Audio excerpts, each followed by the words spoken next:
From the moment our children take their first baby steps away from us, we worry about how they'll manage in their big scary world on their own one day, right?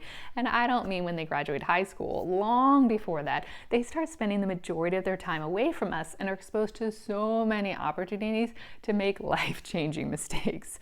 Hopefully, we've prepared them and guided them to be ready for critical moments. But have you done everything you can to teach your child to make good choices? The make or break decisions that can impact them for the rest of their life? I'm Dr. Lindsay, a psychologist and mom of four, and today I'm going to share with you 3 strategies that you can use to help your children as they grow up to instill in them a powerful skill of becoming a good decision maker. I bet you'll love number 3, so let's dive right in. First, a process that I call social skills training, and this is derived from my work in psychology when I worked with individuals who had had major setbacks in their development and really needed to be reprogrammed, retrained on how to have very basic social interactions and to put aside some distractions that they had from their symptoms and be able to just focus on, how do I talk to somebody for the first time? How do I start a conversation about the weather? Just some very basic things. And it was this concept that I've carried over to training my own children. And it's just realizing that children are not born knowing the right things to say and do in every situation, that we really have to show them and guide them. And so when they have interactions that don't go as successfully as you would like, you have the opportunity to talk through with them what happened. And so whether you're at a play date or you're at home and you're with a sibling or you took them somewhere out to do something and things didn't go as smoothly as planned, you have this opportunity to pull them to the side and talk about it, talk through what happened, go through the details, go through what caused this, what caused that, what were they thinking. And this is done in a very calm, information gathering way. And you want to be careful not to confuse this with reactive parenting, like, what were you thinking? This is more, so that's interesting. What do you think we were thinking when you chose to hit your brother back? Whatever the situation, thinking it through very calmly and really trying to get an understanding of their perspective and where they were coming from. And the focus here is on getting them to see a little bit of a cause and effect relationship. So young children haven't yet developed that full connection between cause and effect. Okay, I'm upset, I hit my brother. I hit my brother, he is then hurt and sad and he's going to start crying. It's hard for them to make that full connection of, oh, if I hit my brother, he starts crying. And it develops over time, but it really isn't firmly established until even age 7. So we have to approach these things with empathy and really take their perspective to understand that they're seeing the world in a different way, that young children do have cognitive developmental limitations. So they'll get there for sure, but it takes time. And so we can help them along the way to develop a bit of perspective taking. So what were you thinking? And what do you think that did for your brother? How might he have been feeling when you hit him? And it helps them to develop empathy. So do you see how he's crying? How do you think he's feeling? Oh yeah, he's sad. Why do you think he's sad? Oh, because he trusts you and he loves you and you hurt him. So you talk through what happened. You help them to develop empathy. You help them to develop perspective taking. And it takes practice, but practice makes progress. And so step by step, they get better at identifying this cause and effect relationship. They get better at identifying how their actions affect other people. And they start to make better decisions because they start to understand other people's perspective and they start to understand their impact on others and have this sense of empathy. Okay, I care about people. I want to pay attention to how I affect them and I don't want to make that choice to hurt them. I'm going to choose instead to react in a different way. So this is an early approach to helping your children make good decisions, and I call it social skills training. The second thing is teaching if-then consequences. So this is a concept from positive discipline, and it's all about setting loving boundaries for your children. So I like to think of positive discipline as becoming the loving authority figure in your relationship. So you can have a warm and affectionate relationship with your child and one day be wonderful friends with your child, but you also have to keep in mind that they need an authority figure when they're young. And they may always look to you as an authority figure at some point, but the relationship changes a lot over time. So you really have to be more clear on your role as the loving authority figure in their youth. And when I talk about if-then consequences, I mean, there are times when you want your child to do something, whether it's walking back to the bedroom to go to nap time, or whether it's brushing their teeth before you head out for the morning. There are certain things that you want your child to do. And so it's not a time for them to be making the choices, it's a time for you to be making the choices. And you can present if-then consequences to help them learn to make the best choice. So it might be saying, I asked you to go brush your teeth, you can do that now, or I can help walk you back to the bathroom and we can do it together. So you're giving them options, but they're two good options. They're going to guide them to the right choice. It's just a question of, do they want to do that independently and make that good choice, or do they need some more support right now? And over time, by presenting this if-then consequence scenario, they learn which is the better choice. They learn, okay, I'm just going to go back now because otherwise mom's going to escort me and that'll be more of a hullabaloo. So I'm just going to go do that now. And so this idea of if-then consequences builds up over time into making good decisions. And it really helps to secure you as the loving authority figure in the relationship so that they're listening to more of your requests, which makes parenting so much easier. And the third thing we're going to talk about is the good choices talk.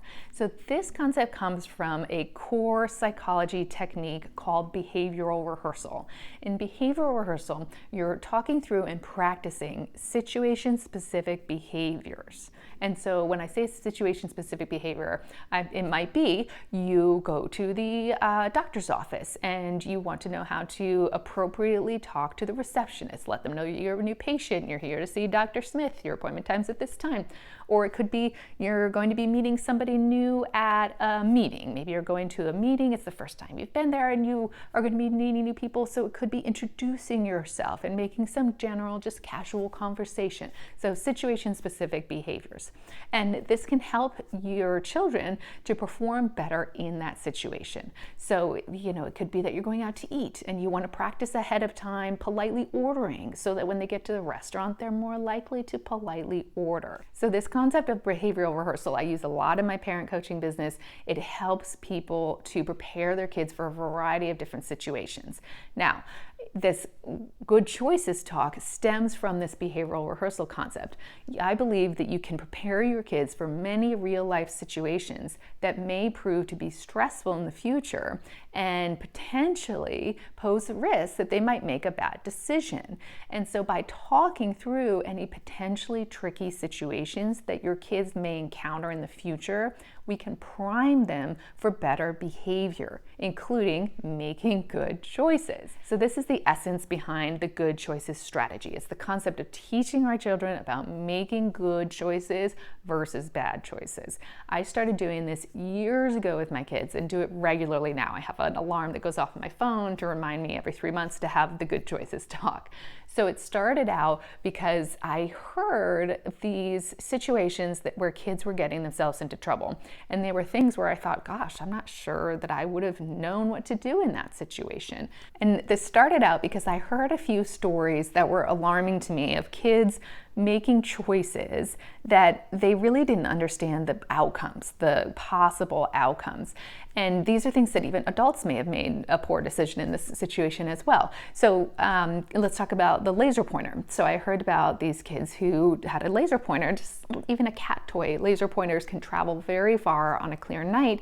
And it turns out that if you're using a laser pointer and you point it up into the sky and it disrupts the view of an aircraft, that is actually a federal crime with fines up to $11,000 per violation. So that's a big deal. And a lot of kids might not realize that their laser pointer could really reach up to the sky. They might say jokingly like, oh, maybe we'll mess up that airplane, having no idea of what consequence would actually happen. And so it got me thinking, I should tell my kids this. They may never have known this, and then they might turn up in this situation one day where they have to make a choice. Should I put the laser pointer in the sky or not? And if you don't talk through these things with your kids, they're less likely to make the good choice if they ever encounter that situation. The other one that I heard about that really prompted this concept of the good choices talk for our family was a really sad story of a local child who lit themselves on fire because they had access to a pool. So they were going to light themselves on fire for the drama of it and then jump right into the pool and everything would be fine, right? In their head, that was the decision. And it turns out that the fabric that he had on was one that when it sets fire, it just instantly clings to your skin, and it became a very big event for this child and this family.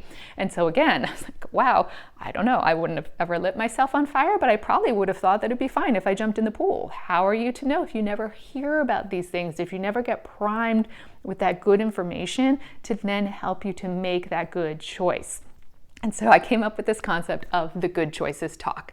And so what my family does is we regularly go through this practice of introducing concepts to our children that I think they should know about to help prepare them for any situation that might pop up in the future. So I'm talking about everything from decisions related to sex and drugs and bullying and all sorts of things. And these are things that you can be talking about with your kids, and you can do it in a lighthearted manner. You know, we sometimes joke about these things just to keep it lighthearted, but the idea is that they're regularly hearing about choices that they may need to make in the future. You know, should you ever hold your friends' drugs for them? You know, they're like, oh, hey, I just got to run into that store. Will you hold this for me real fast? No, because then you get in trouble. So even if they're not your drugs, you're holding them. You're going to get in trouble for it. And so our children are going to find themselves in so many tricky situations in their future. And I, as a parent, want to prime my children to make the best decisions by helping them to think through these scenarios just in case they ever pop up. Some of them will never pop up, but some of them will. And by talking them through in advance, you can help them to be a little more ready to make a good choice in the future and hopefully prevent a mistake that could have a lasting impact on their life. Let me know in the comments if you've ever done anything like this with your kids. There are so many things like those two stories that you may have never even thought of before. Maybe you know those too. I'm just not as aware. But I have this huge list going now of things that I think it's important for kids to know about. And I have a handout that I use in my Amazing Parents Club membership to help parents formulate all of these ideas to bring up at their families' Good Choices Talk. If you're interested in anything like that, I'll pop the link to my Amazing Parents Club membership in the description. But really the concept here is that knowledge is power. And so you can help your children to make better choices by giving them knowledge and just opening their eyes to some of these things that they might encounter. Now, a few closing points on the Good Choices Talk to make sure that you can use it really effectively. You want to regularly repeat the Good Choices Talk. So I mentioned I have that 3-month alarm just remind me, like, we haven't had this talk lately, let's go over it. And it's like a practice run for those challenging situations. Now, you don't need to run through every item on your list. My list is pages long.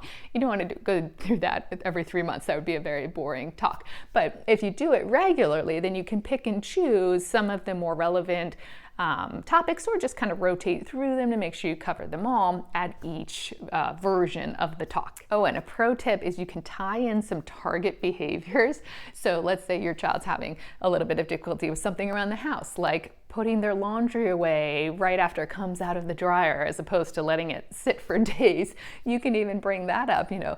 Good choice, bad choice. Should you light yourself on fire? Bad choice. Good choice, bad choice. Should you put your laundry away right when it comes out of the dryer? Good choice. So it can be a fun way to integrate some target behaviors. And now, as your child gets older, do anticipate that you might get some sarcastic responses. They'll start saying bad choice to something like the laundry example. But you can see how you can keep it lighthearted and just have these being fun while also really getting the message across that there are situations where you need to be mindful of the choices that you make. Now, with the sarcasm front though, just remember that younger kids will have a harder time telling what the actual good choice is. So if you have older kids and younger kids, make sure that you make it very clear what the actual good choice is so that they're learning and not being led astray by the older kids. And I actually have a bonus 4th tip for you today that I covered in my last video on how to teach your child to make good choices using a family mantra. So you can check out that video here and keep up the good work on your amazing parenting journey.